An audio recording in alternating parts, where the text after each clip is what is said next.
Over the past 20 movie reviews I've done so far, I made a lot of statements about movies, the state of movies, and the things that make good movies.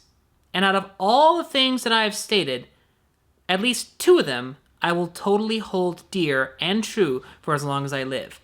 One, that it is absolutely possible to make a film compelling and watchable even though it has nothing but dialogue.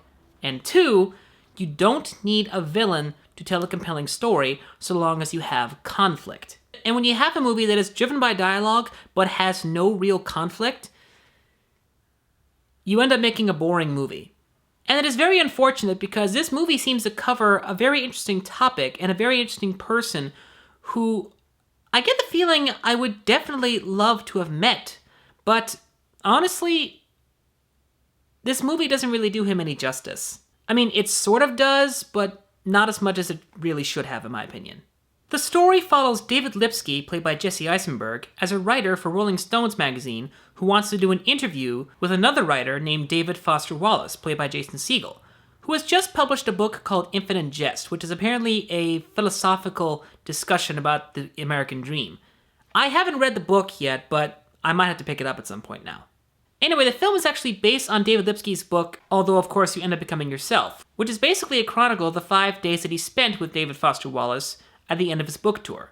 Not having read the book, I cannot say how true the film is to the book, but I can say, based on the film, that it seems to have been a word-for-word transcript of the book, which is actually not a good thing. One of the things about book adaptations to film that a lot of people don't seem to understand is that changes are made not because the filmmaker can get away with it, although sometimes that is the case, but really it's because changes have to be made for the sake of telling a story in a totally different medium. Adapting a book to film is like baking a chocolate cake for a diabetic. The goal is not to turn the cake into something that it shouldn't be, but rather to make it something that better fits the audience it's intended for. The only goal of an adaptation is to maintain the idea and the spirit that is presented in said story. Some films do that perfectly, other films don't. And when you choose to adapt a story that has no real conflict, you're just going to end up with a boring film. And it is very unfortunate because the character of David Foster Wallace, as presented by Jason Segel, is very likable and very interesting. I do want to learn more about this guy. I do want to hear more what he has to say. But unfortunately, I end up so bored that I can't pay any more attention than I'm already giving. I actually almost fell asleep during this film, which is very unfortunate because, again, it is an interesting idea about an interesting person. But the film gives me no reason to really care. David Lipsky, as played by Jesse Eisenberg, gets to do the interview because he wanted to, not because he had to. The difference being, if he had to do the interview, but he didn't want to do the interview, there would have been some conflict there.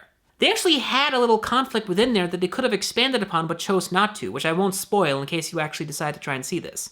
Now, on the upside, the film does have some good points. It has good acting, good cinematography, good dialogue, and at least one likable main character. But unfortunately, again, because there was no actual conflict, there was no real reason to invest. This is less of a film adaptation and more of a kind of visual cliff notes of David Foster Wallace's work. Therefore, the best recommendation I can give for this film is to wait for it to come out on video, or maybe pick up one of the actual books that it's based on. Like I said, I might do that myself. Ladies and gentlemen, my name is Norman. Thank you for watching.